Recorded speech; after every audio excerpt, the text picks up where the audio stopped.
welcome to the surprisingly great city of Baku, Azerbaijan. This is my first time here and it's pretty cool.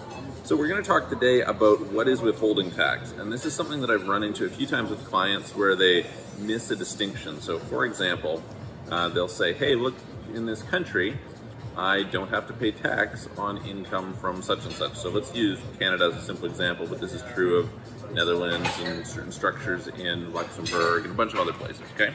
So let's say that Canada has a holding company regime. They can take advantage of something called exempt surplus, which allows them to receive income into a Canadian holding company tax-free. So a foreigner might think, oh great, you know, I'm gonna do some investing. I'm gonna be buying some foreign companies and those companies are gonna produce income for me. There's gonna be dividends. I wanna receive those dividends tax-free. Great, Canada's perfect. Probably not, okay? Why not? Well, because of withholding tax.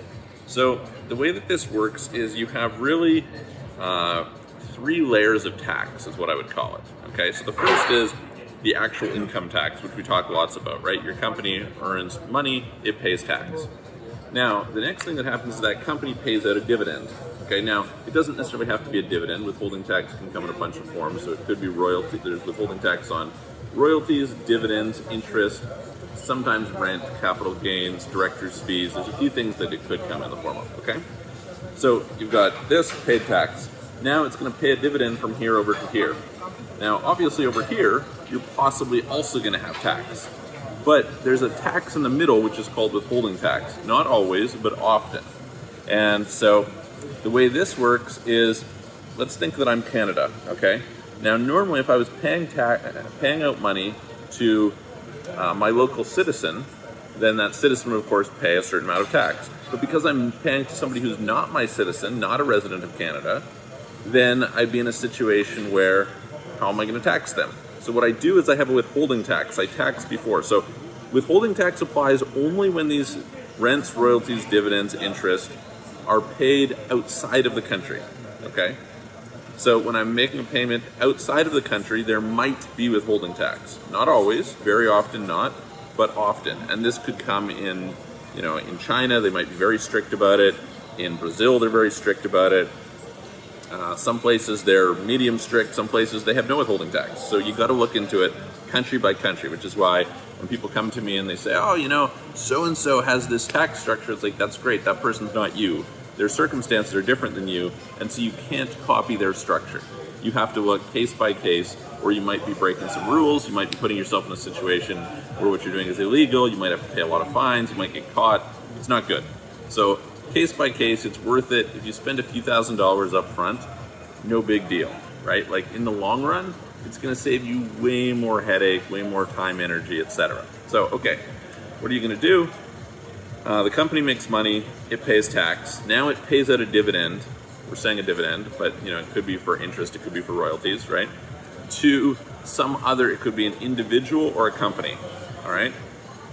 What it's gonna do is it's gonna withhold a certain amount of that income as a tax. Then we're gonna have the next tax, which is on the other side, okay? So let's look at, as an example, say I was gonna pay, say I had a Portuguese company and the Portuguese company is gonna make some money and then it's gonna pay out a dividend to a company in, let's say, I don't know, pick Australia, okay? It's gonna pay out to Australia. So Portuguese company pays tax on its regular income, it pays a dividend. Now it's gonna have withholding tax at the Portuguese level, okay? Say another, whatever the rate is gonna be, and we'll talk about that in a second. Then, so you've paid once, twice, now it's gonna be received in Australia, now you're gonna pay again in Australia, okay? So that's how it works, is you've got this middle level, and you have to be aware of that middle level. It doesn't matter if you can pay zero tax here and zero tax here, they might still tax you here. Now, what's that rate gonna be?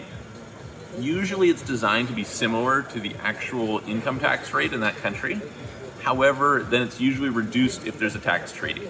And that tax treaty is usually designed essentially to share the amount of tax. We'll do a video on tax treaties in the future, but understand that this is one of the reasons why we care about tax treaties, is you can often get a much lower, possibly a zero withholding rate if you have tax treaties between the right countries. So anyway, hope that helps. And we're gonna jump, well, first of all, call us if you have any questions. We're happy to work through it with you. It's something we do all the time. and hopefully it helps. We'll talk to you on the next video.